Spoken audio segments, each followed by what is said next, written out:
Alright internet, MissNikNak here, and today I'm going to be reviewing the game Everybody's Gone to Rapture. You are playing as someone who is walking around an abandoned village with the notion, all you start off with this game knowing is that something has happened. You keep in contact with a woman named Kate who you can hear over radios, but that is all the contact you have with her apart from through flashbacks, that she's not talking directly to you. Something has happened, everyone is gone. And basically what the story is you have to figure out what's happened, piece bits of the story together, and just kind of solve the mystery. So without giving too much away, the game basically involves you doing a lot of walking. And I know that can sound incredibly boring, but it is so interesting in the way it's done. For anyone who is going to play, I've seen a lot of reviews complaining about the fact that there's no run button, but if you actually hold down R2, can actually gain some speed, although I wouldn't exactly say sprinting, it's kind of like a brisk walk.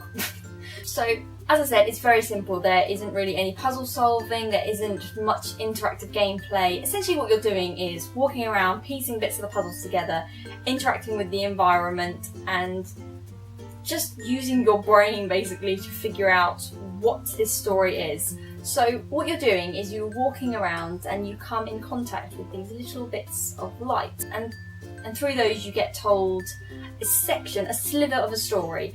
And this story involves quite a large cast of characters who, it's very difficult to explain, but you can't actually see the characters. They kind of, because obviously everyone's gone, you can't really have flashbacks going back and showing like character models. So the way they show this is really ingenious actually. It's with bits of light, and they illuminate the area where characters were standing, and then they flash when they say something. You obviously, subtitles are needed, that's for sure, otherwise you're going to have no idea who people are, most likely. And they tell you who the character is, and it tells you a tiny little slither of a story. And all of this story isn't told in coherent order. You can get some things that happen towards the end of the game that actually are the beginning of the story, and bits at the beginning of the story happen right at the very end. And I think that's so clever, and I wish more games did that, because this game doesn't think you're stupid. It's basically giving you a story and saying, make what you will of this, make what you think of this. And yeah, it's so clever.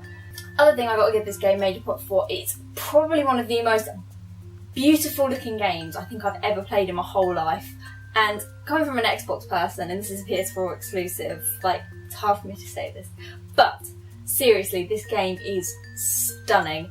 Obviously you haven't got to animate many character models or anything like that, so you can focus very heavily on animating the background and the scenery, but good God, this game, it's probably about, well, I've seen a lot of reviews that said it's about 5 hours long. I think Sam and I playing through it took at least 7 8 hours, but we are really, really pernickety here, looking through every single little nook and cranny, trying to find little more pieces of the story.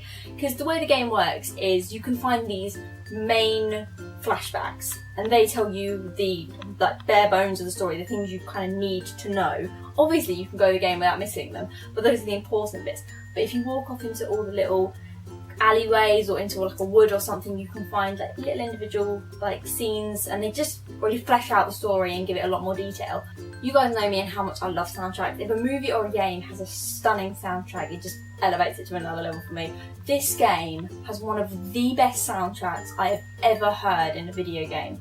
Seriously, it's stunning on so many levels. I've forgotten the name of the person who wrote the composer music. I will write it here, but she is incredible and I want more of her work.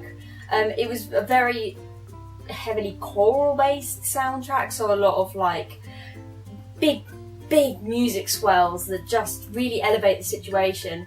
There are so many moments in this game where I'm not going to spoil anything, but where they're wrapping up certain character stories and they just left me like speechless. Just the way it was executed. A lot of them are very silent, and the music just tells the story, and it's such an emotional game. Like, in all honesty, if you're not good with like heavy storylines, this is probably one to miss, because it is emotionally very very deep. There was a few times where I literally just wanted to stop and cry. It was that heavy on me, and this story, I don't know why, really just resonated with me on so many levels. I finished playing it one night because I really needed to get to bed, but I was so excited to get on to the next stage to find out more of the story.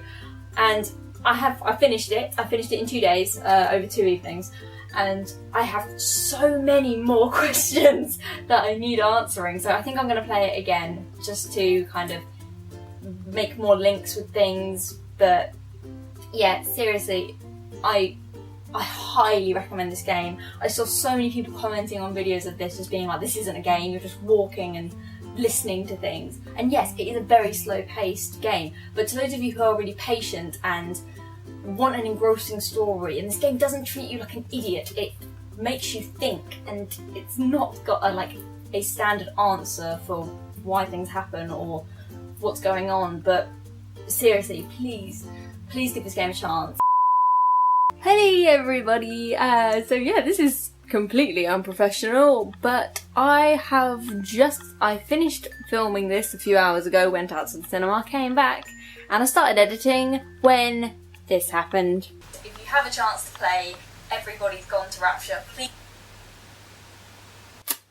Yep. So for some reason my camera just decided it didn't want to film the end of the review, so I ended up having a whole another 2-3 minutes that were just completely cut off.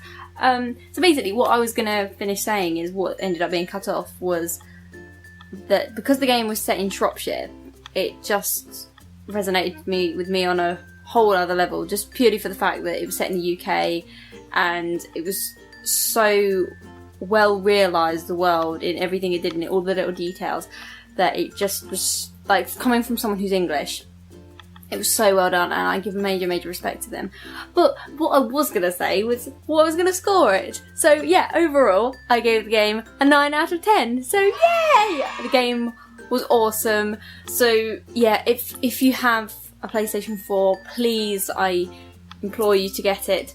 I know it's not for everyone, but if you enjoy a really well executed, interesting perspective on a story, just please play it, because it's, I don't know why I keep doing this with my hand, but it's awesome, so please check it out. So yeah, if you guys let me know anything you want me to review in the future, just give me a little message and I'll see what I can do. So I'll see you guys in the next video. Thanks guys, bye! So if you guys really enjoyed that, you can go on, head over to the left hand side of the screen, give that a click, and it will take you back to my previous video, which was on a room tour around my room, looking at all my nerdy things and whatnot. So if you're into all that geeky collectible culture, then click there. If you click on the right hand side of the screen, it will take you to my friend Cyberpumpkin's page, where you can watch her newest video on how they made 2001 A Space Odyssey. Trust me, it's super interesting and so well edited, so if you could send her over, give her some love and tell her I sent you, that would be awesome. Okay, see you guys in the next video. Thanks guys, bye!